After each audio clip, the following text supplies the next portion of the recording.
자, 구독자 여러분 안녕하세요. 오늘은 김용범 세무사님 모시고 올해 부동산 세금 굉장히 관심 많은데 현직에 계시는 세무사님 모시고 실무 이야기 한번 들어보도록 하겠습니다. 안녕하십니까, 세무사님. 네, 안녕하십니까, 네, 대표님. 네. 지난번에 한번 저희는 오프에서 한번 뵙고 오늘 이렇게 또 한번 뵙습니다. 이렇게 또 네. 초대해 주셔서 너무 감사드립니다. 네, 저야말로 또 시간 내주셔서 고맙습니다. 지금 굉장히 많이 바쁘시죠? 네. 연초에 또 막 이제 양도세 중과 네. 연장 될 것이냐 말 것이냐부터 그렇죠. 해가지고 또 토어즈 이슈, 10.15 대책 이런 것들이 계속 연장되다 보니까 네. 지금 좀 바쁩니다. 또 이게 저희 채널 처음 나오셨기 때문에 간단한 본인 소개 좀. 네, 안녕하십니까. 저는 김용범 세무사라고 하고요. 강남역 근처에서 세무사무실 운영하고 있습니다. 유튜브도 이제 미스터텍스라는 채널 조그만하게 운영을 하고 있고요. 그리고 주요 업무 이제 하고 있는 분야는 이제 제한세제, 양상증, 절세 컨설팅을 하고 있고, 특히 자산가, 이 자산 승계 업무를 네네. 중점으로 업무를 많이 진행을 하고 있습니다. 네네네. 이게 재밌어요, 여러분들. 미스터 텍스라는 그 채널 있고, 이 컨셉 뭡니까? 이거 지금 그 프로필 사진 이거. 어쨌든, 굉장히 미남이시고, 사진 잘 나왔고, 사실 저는 세무사님은 모르실 건데, 저는 세무사님을 만나기 전에 영상에서 본 적이 있어요. 아, 그러셨어요? 요거. 이거 지금. 이거 찍고 욕 주변 사람들한테 왜요? 저는 재밌게 봤는데. 어그로 끈다고 저기야.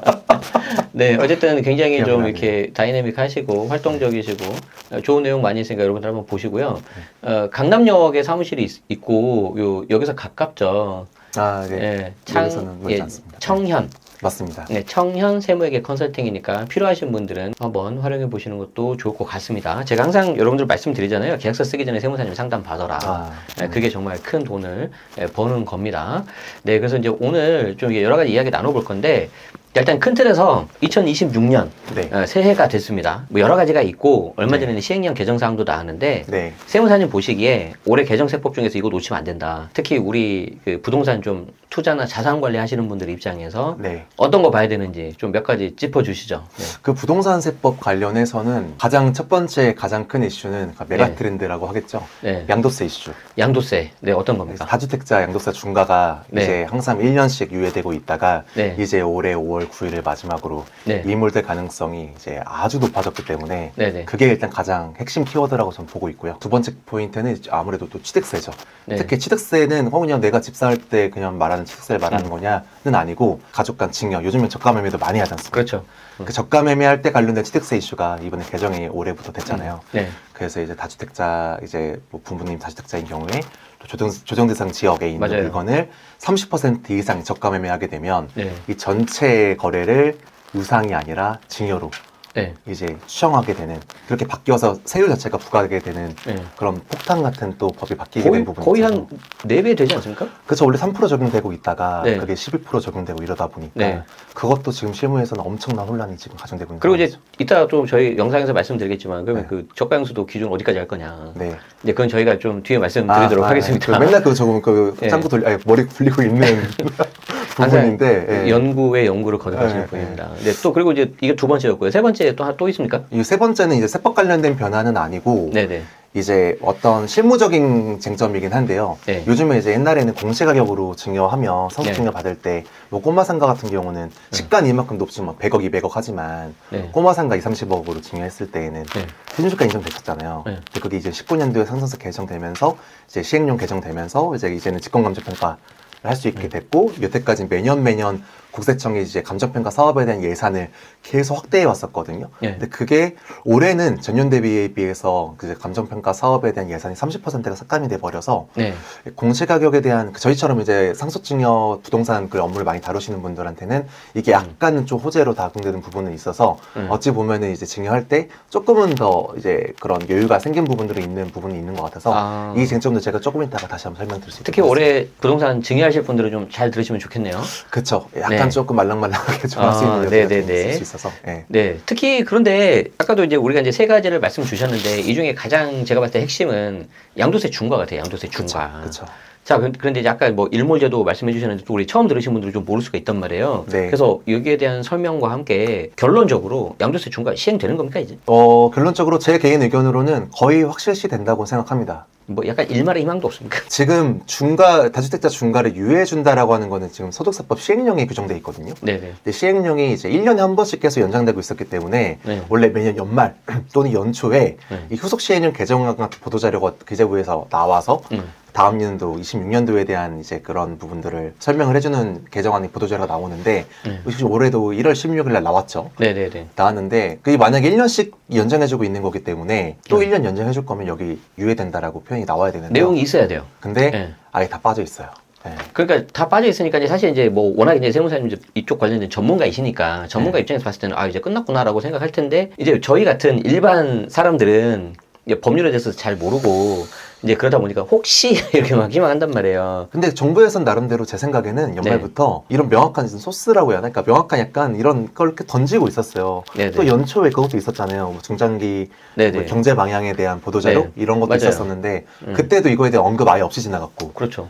더 세법에 대해서 더 직접적인 자료인 이 시행령 개정안에도 아예 없고. 아예 없고 그러니까 이거는 그냥 시행된다고 여기에 대해서 이제 매각이라든지 증여라든지 이런 거 상담도 많이 하고 그러실 것 같아요. 그렇죠? 그러니까 어느 네네. 때보다도 탈출 전략이 아주 중요한 이제 4개월 정도밖에 안 남았으니까요. 네네네. 그게 절실한 상황이라고 생각됩니다. 양도세 중과가 시행이 된다. 그러면 26년 5월 10날부터 되는 거잖아요. 맞아요.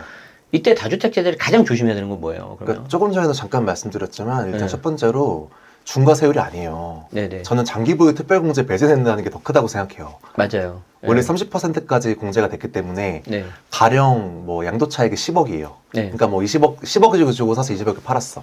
네. 양도 차익이 10억이지 않습니까? 그러면 장기보유 특별공제로만 30%까지 최대됐었기 때문에 15년 네. 이상 보유만 했었으면 네네. 거기서 3억이 일단 공제가 되고 세금이 계산되고 있었었는데 네. 그게 안 돼서 네. 생각보다 그로 인한 세금 차이가 엄청 컸던 것 같고요. 그렇죠. 근데 많은 분들이 상담하다 보면 조금 이제 듣는 말씀 중에 하나가 네. 중과되면은 세율만 중과되는 줄 아는데 아. 오히려 세율만 중과됐을 때랑 장기보유 특별공제까지 제가 다 신문에 돌려봤거든요. 네네. 장기특공이 배제가 됨으로써 한 파급이 훨씬 더 크더라고요. 그렇죠. 그게 일단 첫 번째 가장 네. 조심해야 되는 부분인 거고 그렇죠. 두 번째는 물론 이제 당연히 세율 네. 20% 30% 중과되는 부분도 네. 크기 때문에 진짜 양도 차익가 뭐 10억에 뭐 70%까지 나온다는 그런 게 과언이 아니라 네. 제가 양도 차익별로 계산을 해보면 최대 80% 이상 세금이 나오는 경우도 있겠더라고요. 네, 그래서 정말 좀 조심해야 되는데 마치 이렇게 비유하고 싶어요. 우리가 이제 사극 같은 거 보면 매우 쳐라 막 그러잖아요. 네. 곤장을. 아 진짜 내가 받은 이득을 네. 거의 다 네. 계산 환납하고 나오는 꼴이 될 수 있는 맞아요. 상황이기 때문에 어떻게든 다주택자 중과는 피해야 되는 게 저희가 진짜 네. 어떻게든 방법 만들어야 된다라고 저는 생각을 하고 있습니다. 자 그러면 우리가 이제 냉정하게 봤을 때 양도세 중과가 안 되는 주택들이 있어요. 네. 거기에 대해서 좀 몇 개 좀 언급 좀 해주시죠. 희망적인 거 이런 거 있으면 여러분들 잘 보셔야 돼요 지금. 그 소득세법 시행령상에 167조의 3과 167조 10이라는 규정이 있는데 네네. 거기에는 이제 중과 배제 적용할 때 주택세 빠지는 것들을 규정한 이제 규정들이 있습니다. 네네. 거기 보시면 대표적으로 굉장히 많긴 한데 네네. 사실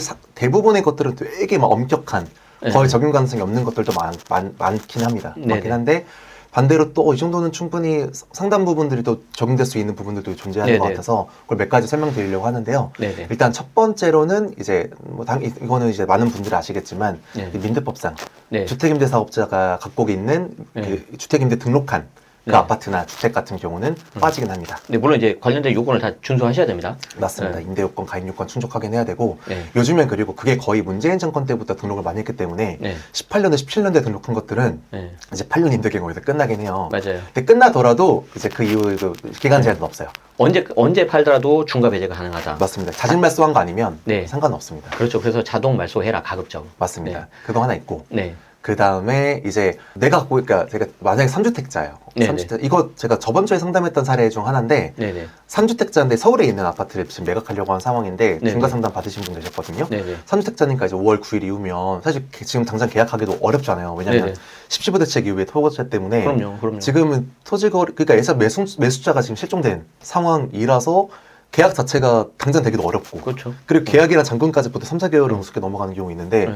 이분은 높은 가능성으로 잔금까지 가면 5월 9일이 넘어갈 수가 그렇죠. 있는 거라 네. 아주 급하게 찾아오신 거예요. 네. 근데 제가 내용을 다 들어보니까 그거는 일단 중과 대상 주택수 맞겠죠. 세 개 네네. 중에 서울에 있는 아파트는. 네네. 근데 나머지 두 개가 그분이 그 고향이 이제 전라도 정읍인가 그랬던 네네. 분인데 하나는 부모님으로 상속받은 정읍에 있는 주택 하나 있었고 네. 하나도 그 이제 동네에 그냥 어릴 때 아주 조그만하게 살았던 네. 자그마한 빌라였나? 네네. 아파트가 정읍시에 2개가 있었던 거예요. 그러면 상속받은 주택 빠지죠. 네네. 상속받은 주택도 빠지거든요. 빠진다는 게 중과 대상 주택수에서 빠진다는 맞아요. 거죠. 중과되는 주택수에서 빠지는데 그러니까 여러분들이 이제 헷갈리시면 안 돼요. 이제 나중에 물론 이제 상세적인 거는 세무사님하고 상담을 해야 되는데, 빠진다고?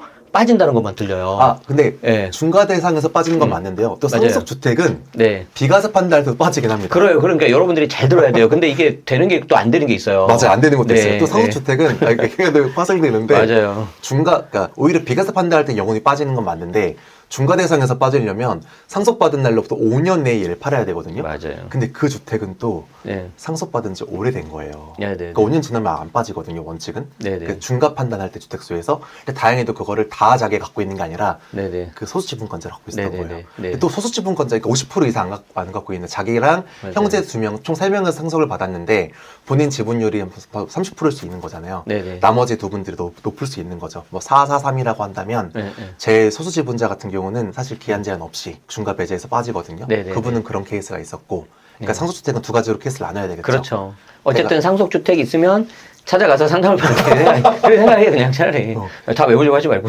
근데 이거는 되게 마지막 하나는 더 중요했던 거예요. 네, 그거는 네. 일반 주택 하나 있다 그랬잖아요. 네, 네, 정읍시에. 네. 전라북도 정읍시에. 근데 그거는 공시가격이 네, 네. 3억 원이 안 됩니다. 3억 원이 안 되면 어떤 일이 발생하죠? 이게 수도권 외의 네, 주택이 네. 기준주택 3억 원 언더에 대한 거는 네. 비과세 판단할 때는 주택수에서 빠지진 않습니다. 그렇죠. 카운트 되는데요. 네, 네. 중과세율 적용할 때에는 네, 주택수에서 빠집니다. 아. 그래서 이분은 중과 적용 대상에 대한 주택수는 하나밖에 없는 거예요. 그러니까 1주택자였던 거예요. 그렇죠. 그래서 5월 9일 이후에 매각하더라도 따로 네. 중과가 되지 않는 그런 상황에 해당하는 거여서 생각보다 그런 케이스가 종종 있긴 합니다. 하지만 비과세는 안 될 수 있죠. 비과세는 왜냐면 3억 3억 이하 일반 주택 때문에 비과세는 안 됐던 거였고요. 그래서 이제 여러분들이 잘 생각하셔야 돼요. 내가 당장 중과를 피하고 싶다. 그럼 이제 방금 말씀하신 걸 가진 거고, 뭐 비과세를 꼭 받아야 된다. 그러면 이제 또 다른 그럼 이거 접근법이- 세 번째 네. 그 정읍시에 있는 그 그렇죠. 주택은 매각하거나 아니 안 팔리면은 다른 그렇죠. 자녀분에게 증여하거나 그렇죠. 그러니까 이렇게 채워버려야죠. 예, 그래서 핵심은 뭐냐면 네. 방법은 있다. 호랑이 굴에 들어가도 내가 정신만 바짝 차리면 된다. 다만 그거를 내가 혼자 이제 판단하지 말라. 꼭 세무사님들은 이렇게 전문가하고 사전에 예를 들어서 막 이런 것도 있을 것 같아. 본인 계약서 다 쓰고 왔어. 네. 그리고 어디 유튜브 보니까 빠진대. 네. 주택수 빠진대. 아. 아까 우리가 막 그 구분했었던 그 주택수. 그리고 와서 신고대행 되죠. 뭐 예를 들어서 뭐 비과세 되죠. 막 그런 경우 많이 있죠. 제가 제일 네. 안타까워하시는 분들이 네네네. 계약서 쓰고 와서 그렇죠. 이제 다른 데서 뭐 상담받고 썼다. 예, 예, 예. 근데 이렇게 세금 신고해달라 마지막 검토해달라 예, 예, 라고 예. 하신 분들이 가장 안타까워요. 그렇죠. 그런 생각보다 요건하고 위배된 경우 진짜 많거든요. 생각보다 근데 많아요. 생각보다. 계약서 쓰고 왔으면 어떻게 돌이킬 수가 없잖아요. 뭐 2배 배수 반환할 것도 할 수 있는 네. 것도 아니고 심지어 네. 계약이라도 하고 왔으면 방법이라도 있는데 잔금까지. 잔금까지 하고 세금 신고만 남은 상황이면 방법이 없거든요. 예. 근데 반대로 어떤 누가 봐도 방법이 없어 보이는데 예, 예. 계약하기 전에만 내용 보다 보면 예. 진짜 이 방법을 찾아낼 수도 있는 맞아요. 경우가 맞아요. 있긴 하거든요. 그게 좀 안타깝긴 했던 것 같습니다. 진짜 그래서 꼭 여러분들은 계약서 쓰기 전에 계약서 쓰기 전에 꼭 이렇게 좀 찾아가시면은 좋을 것 같습니다. 그래서 이제 조금 방금 이렇게 좀 분위기를 좀 많이 말씀해 주셨어요. 그래서 요즘에는 어떤 상담이 좀 가장 많습니까? 우선은 그러니까 제가 보통 업무를 많이 진행하는 게 이제 그러니까 증여 상속 같은 걸 많이 하다 보니까 네. 증여도 요즘에 뭐 증여세가 굉장히 높잖아요. 왜냐면 네네. 자산 가격 자체가 거품이 폭등이 너무 많아지는 상황이라서 네네. 그거를 약간 양도행위로 꺾어서 가족권 적가 매매라든지 또는 가족권 교환 거래라든지 약간 특수 거래를 통한 그 증여 컨설팅을 좀 많이 하는 편인데 네네. 근데 문제는 저가 매매나 교환 같은 양도 거래는 네. 10시부 대책 이후에 네. 토지 거래허가 구역으로 설 전역이랑 경기도 주요 맞아요. 지역이 다 묶이면서 네. 그거는 진행하기가 이제 되게 제한적이 됐던 부분이 있었어요. 이제 곧바로 전입을 해야 되니까. 네, 네네. 그래서 그런 부분들은 요즘에는 되게 신중을 기하고 있는 분들이 많으신 것 같은데, 근데 이제 반대로 이제 곧 있으면 이제 중과 적용이 배제가 이제 다시 일몰이 될 거다 보니까 그런 부분에 있어서 이제 대응 전략을 고심하는 분들의 그런 분위기가 시장 분위기에 네. 굉장히 많은 것 같습니다. 그렇죠. 그래서 여러분들이 부동산 어쨌든 자산 관리를 하는 데 있어서는 해당 물건의 투자 가치도 좀 보고 해야 되지만 특히 이제 세금에서 만약에 터무니없이 금액이 나가면 자산 가치가 완전히 줄어듭니다. 그래서 그쵸. 그 중에 하나가 지금 양도세 중과다. 특히 이제 갈아타기 하실 때 네. 지금 차익을 겨우 잘 얻어서 더 좋은 네. 상급지로 이제 가려고 하는 게 저희의 목적이잖아요. 네, 근데 이 차익 벌려놓은 거에서 세금으로 만약에 맞아요. 하면 이 계획 자체가 다 맞아요. 어긋날 수 있는 부분이기 때문에 네. 요즘 지금은 가장 큰 화두는 양도세 중과가 네. 맞는 것 같습니다. 네. 자, 그래서 양도세 중과에 대해서 이렇게 계속 이렇게 좀 저희가 얘기를 하고 있는데, 아까, 말씀하신 것처럼, 뭐, 계약서 쓰기 전에 꼭 상담을 해라. 네. 뭐, 그런 게 있는데, 그래도 마지막으로 좀 한 번만 더 좀 강조를 좀 해주시죠. 이제 다주택자 중과는 이제 세대 기준으로 판단을 하거든요. 네네. 어떤 분들은 상담 오시면 나 하나 있고 네. 남편분 하나 있는데 네. 그럼 난 각각 하나니까 네. 중과 배제되는 거 아니냐라고 생각하시는 분들이 생각보다 조금 있으시더라고요. 네. 근데 절대 그거 아니라는 거. 네. 세대 기준이고요.